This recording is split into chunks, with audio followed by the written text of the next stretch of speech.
ఈ రోజున సుజనా చౌదరి గారి యొక్క జన్మదినం. చాలామంది జన్మదినం అంటే అడ్వర్టైజ్మెంట్లు, కటౌట్లు, పూలాభిషేకాలు, అదేవిధంగా పాలాభిషేకాలు చేస్తారు. కానీ సుజనా గారు ఏ పని చేసినప్పుడు వినూత్నంగా చేస్తారు.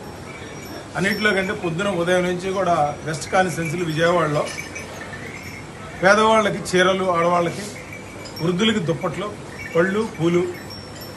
ఎందుకంటే ఈ కార్యక్రమం వల్ల ఏంటంటే కనీసం ఖర్చు పెట్టే డబ్బులు సద్వినియోగం అవుతున్నది ఒకటి. రెండోది చిగురు అని చెప్పి ఆశ్రమం ఒకటి ఉంది. అనాథ పిల్లలు అక్కడ చదువుకుంటారు. వాళ్ళకు కూడా అక్కడికి వెళ్ళి కేక్ కట్ చేసి వాళ్ళందరి మధ్య ఆయన మామూలుగా ఆయన ఉంటే వచ్చి ఉండేవారు.